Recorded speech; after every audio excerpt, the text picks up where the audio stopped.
અને તમામ વિદ્યાર્થી ભાઈઓ બહેનોનો તો સહકાર એ દીકરી પર છે જ, પરંતુ જે વક્તવ્ય એ તાલુકા કક્ષાએ આપવાની છે એ વક્તવ્ય આપણને આજે સંભળાવશે.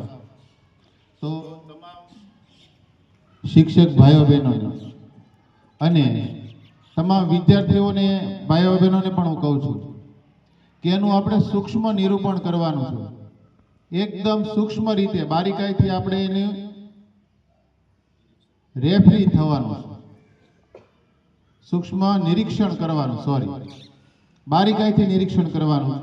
શિક્ષક ભાઈઓ બહેનોને પણ એનો આરો અવરો વર્તૃત્વ સ્પર્ધાની અંદર જે કાંઈ એમાં ત્રુટિ લાગે એ વિના સંકોચે પ્રહલાદભાઈને જાણ કરે.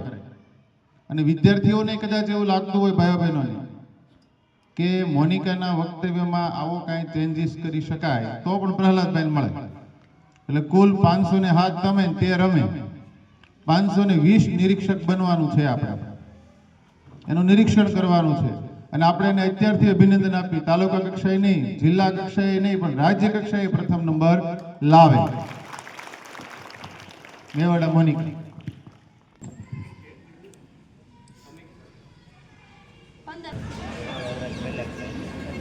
जननी जन्मभूमि च स्वर्गदापी गरीयसी अर्थात जननी जन्मभूमि ए स्वर्गथी पण चढ़ियाती छे. माननीय आचार्य श्री, शिक्षकगण અને વહાલા વિદ્યાર્થી મિત્રો, તમને સૌને મારા સહૃદય વંદન.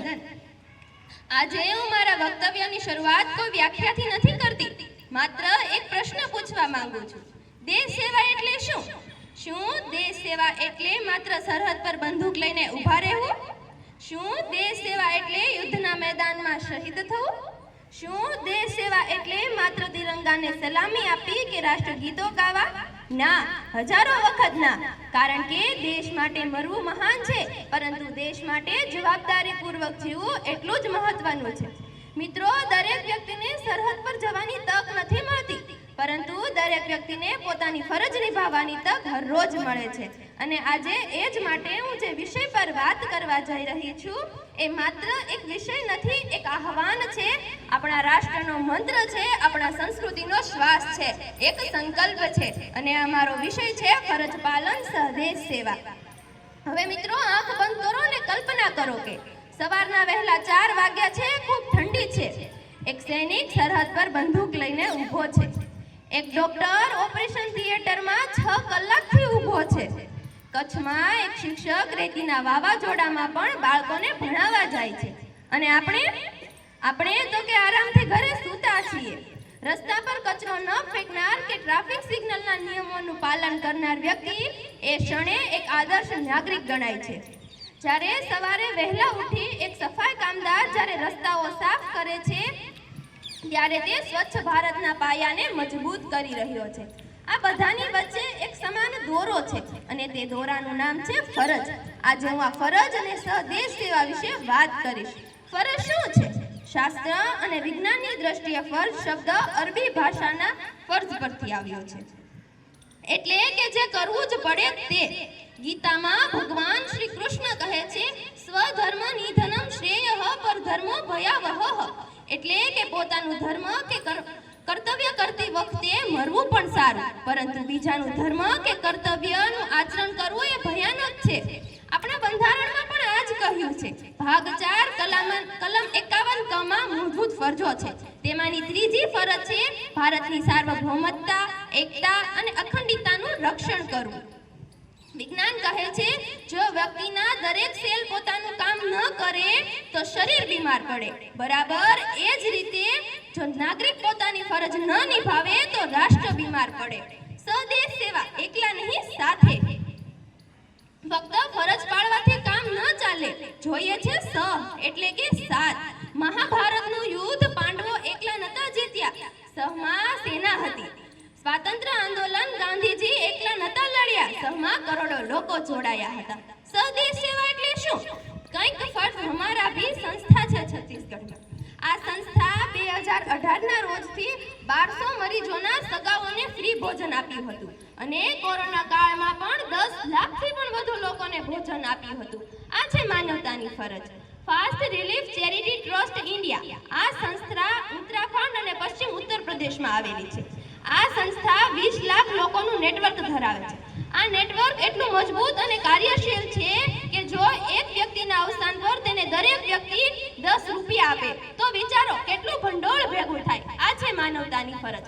આપણા રાષ્ટ્રની મહાન વિરાસતના ઐતિહાસિક સંદર્ભે જોઈએ તો છત્રપતિ શિવાજી મહારાજ સ્વરાજ્યની ફરજ. તેમની પાસે મોટી સેના ન હતી કે મોટો ખજાનો ન હતો, પણ એક હતી. શું? તો કે ફરજ, હિન્દવી સ્વરાજ્યની ફરજ. અને એ જ ફરજના કારણે તેમને મુગલો સામે લડત આપી. પરિણામે આજે આપણે સૌ ગર્વથી કહીએ છીએ જય ભવાની. સરદાર વલ્લભભાઈ પટેલ, એકતાની ફરજ. 1947માં 565 રજવાડા હતા. આ લોખંડી પુરુષે માત્ર 3 વર્ષમાં સૌને એક કર્યા. કોઈએ પૂછ્યું આટલી ઉતાવળ કેમ? તો કહ્યું કે આ મારી ફરજ છે. આજે જો ભારત દેશ એક છે તો આ લોખંડી પુરુષના ફરજના કારણે. ડોક્ટર એપીજે અબ્દુલ કલામ, યુવાનોની ફરજ. મિસાઇલ મેન, રાષ્ટ્રપતિ, વૈજ્ઞાનિક, પણ છેલ્લા શ્વાસ સુધી તેમણે ભારતીય પ્રબોધન સંસ્થામાં બાળકોને ભણાવતા અને કહેતા કે યુવાનોને જગાડવાની ફરજ મારી છે.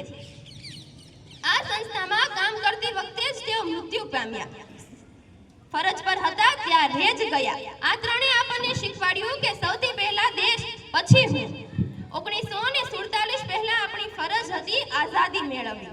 2025 થી આપણી ફરજ છે વિકસિત ભારત @2047. આ માટેની આપણી 5 મુખ્ય ફરજો છે. પહેલી જ ફરજ છે શૈક્ષણિક અને તકનીકી ફરજ. ચંદ્રયાન 3, UPL, G20 આ બધું ટેકનોલોજીથી થયું. આપણું કામ શું? આપણી ફરજ શું? આપણી ફરજ છે AI, ક્વોન્ટમ કમ્પ્યુટિંગ એન્ડ ડ્રોનમાં ભારતને નંબર 1 બનાવવું. સ્ટાર્ટઅપ ઇન્ડિયામાં જોડાવવું. બીજી ફરજ છે સામાજિક ફરજ. બેટી બચાવો, બેટી પઢાઓ. જાતિ ધર્મના ભેદને ભૂલીને સ્વચ્છ ભારત અભિયાનમાં 1 કલાકનું શ્રમદાન આપો. ત્રીજી ફરજ છે પર્યાવરણીય ફરજ. પ્રધાનમંત્રીએ કહ્યું કે લાઈફસ્ટાઈલ ફોર એન્વાયરમેન્ટ. એક વૃક્ષ વાવો, પ્લાસ્ટિક ના વાપરો. આપણો દેશ એ જ આપણી ફરજ છે. ચોથી ફરજ છે આર્થિક ફરજ. Vocal for local. સ્વદેશી ખરીદો, ટેક્સ પૂરી ઈમાનદારીથી ભરો, કારણ કે ટેક્સ ભરવો એ આપણા રાષ્ટ્રની ફરજ અને સેવા છે. પાંચમી અને છેલ્લી ફરજ એ છે કે ડિજિટલ ફરજ. આપણે સૌએ સોશિયલ મીડિયા પર નફરત નથી ફેલાવવાની અને ખોટા સમાચારોને રોકવાના છે. આપણા દેશની છબી સુધારવાની છે. આજના યુવાનોની આ સૌથી મોટી ફરજ છે.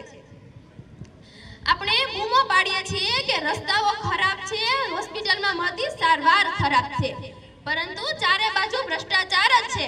અરીસા સામે જુઓ અને પછી પૂછો, શું આપણે રસ્તા પર કચરો નથી ફેંકતા? શું આપણે ટ્રાફિક સિગ્નલના નિયમોનું પાલન કરીએ છીએ? શું આપણે મત આપવા જઈએ છીએ? જ્હોન એફ કેનેડીએ કહ્યું કે તમારો દેશ તમારા માટે શું કરી શકે છે એ ન પૂછો, તમે દેશ માટે શું કરી શકો છો એ પૂછો. સાચો નાગરિક એ છે કે જે રાષ્ટ્ર પાસેથી સગવડો મેળવવાની આશા રાખ્યા વિના દેશને સેવા અર્પણ કરે. જો અત્યારે 140 કરોડ લોકોની વસ્તી માત્ર પોતાની ફરજમાં 1% વધારો કરે તો આપણો દેશ 5 વર્ષમાં વિકસિત દેશ બની જાય. વિશ્વનું નેતૃત્વ આપણે દેશની પાસે આવી જાય એમાં કોઈ સંદેહ ન રહે. પરંતુ આ કાર્ય આડે આપણને 3 મોટા દુશ્મનો નડે છે: સ્વાર્થ, ઉદાસીનતા અને નફરત. મારે શું? મારા માટે થોડું છે? થઈ જશે. હું ને આપણે બધા જ વિચારીએ છીએ. આનો એક જ ઇલાજ છે સ્વદેશની ભાવના. આપણે પહેલા ગુજરાતી કે પહેલા મહારાષ્ટ્રીયન નથી, આપણે પહેલા ભારતીય છીએ. આ વિચાર સાર્થક કરવો પડશે. એ ચાલો મિત્રો આપણે માટે સંકલ્પ કરીએ. હું ફરિયાદ કર્યા પહેલા ઉકેલ બનીશ. હું ટીકા કરતા પહેલા સહયોગ આપીશ. હું કર્તવ્ય કરીશ, મારા કર્તવ્યનું પાલન કરીશ. આપણે કારણ કે દેશ સેવા એટલે 365 દિવસ 24 કલાક પોતાનું કામ શ્રેષ્ઠ રીતે કરવું. મિત્રો, એક વ્યક્તિની ફરજ 140 કરોડ લોકોની તાકાત બને છે અને 140 કરોડ લોકોની તાકાતથી અશક્ય પણ શક્ય બની જાય છે. અંતમાં હું આટલું જ કહીશ કે મારા માટે દેશ સેવાની સૌથી સરળ, સૌથી શુદ્ધ અને સૌથી અસરકારક વ્યાખ્યા એ છે કે તમે જ્યાં છો, જે છો અને જે કાર્ય તમારી જવાબદારીમાં આવે છે એ સંપૂર્ણ નિષ્ઠા, પ્રામાણિકતા અને માનવતાથી કરો. એ જ સાચી દેશ સેવા છે. તો ચાલો મિત્રો આજથી શરૂઆત કરીએ. મારો દેશ, આપણી ફરજ, આપણો દેશ, આપણી ફરજ, સૌની ફરજ, મહાન દેશ. આટલું કહી હું મારી વાણીને વિરામ આપું છું. અસ્તુ. જય હિન્દ, જય ભારત, જય જય ગરવી ગુજરાત.